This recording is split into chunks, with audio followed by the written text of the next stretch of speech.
हाय, हमारे हॉस्पिटल का एक प्रोटोकॉल है कि कोई भी पेशेंट अगर कोलीलिथियासिस के साथ एडमिट होगा तो उसका हम कार्डियक इवैल्यूएशन करेंगे। तो हम ऐसा क्यों कर रहे हैं? क्योंकि दोनों का ना रिस्क फैक्टर बहुत हद तक सेम है। जैसे एज मोर देन 40 हो गया, ओबीज पेशेंट हो गया, हाइपरलिपिडीमिया हो गया और इसके अलावा हाइपरटेंशन हो गया। तो दोनों के रिस्क फैक्टर सेम है। और दूसरा, दोनों का जो पेन होने का रीजन है वो भी ऑलमोस्ट सेम है। एपिगैस्ट्रियम के आसपास ही पेन होता है। तो कई बार हम उसे डिफरेंशिएट नहीं कर पाते कि कार्डियक कॉज है कि गॉल ब्लैडर स्टोन की वजह से हो रहा है। तो अब ये मानते हैं कि गॉल ब्लैडर स्टोन में ऐसा क्या कर रहे हैं कि वो एमआई के चांसेस बढ़ा दे रहा है। तो ऑलमोस्ट 1.5 टाइम्स ज़्यादा रिस्क होता है गॉल ब्लैडर स्टोन पेशेंट में एमआई होने का। तो क्या होता है, जब गॉल ब्लैडर में स्टोन होती है तो वो वहाँ पे कोई भी चीज़ वहाँ कहीं स्टोन पड़ा होगा तो वो इन्फ्लामेशन करेगी तो प्रो इन्फ्लामेटरी साइटोकाइंस निकलेंगे जो कि हमारे क्लॉटिंग को बढ़ाएंगे।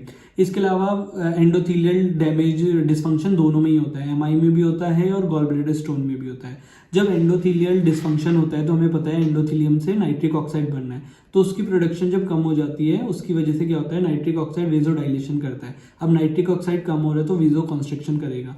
जो आर्टरीज एमआई में आपके वैसे ही कॉन्स्ट्रिक्ट हो रखी थी वो और ज़्यादा कॉन्स्ट्रिक्ट हो जाएंगी तो एमआई के चांसेस बढ़ जाएंगे।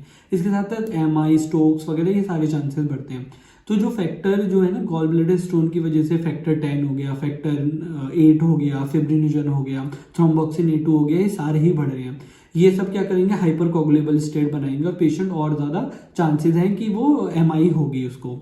तो बेस्ट ये रहेगा कि जो भी गॉल ब्लैडर के स्टोन है उनका कार्डियक इवैल्यूएशन जरूर करें। और अगर लग रहा है कि हाँ ये हाई रिस्क है तो उसमें हिपैरिन वगैरह चला सकते हैं। दूसरा, डीप वेन थ्रोम्बोसिस का प्रोफाइलेक्सिस जरूर लेके चलें। If you like this video, kindly subscribe to my channel. Thank you.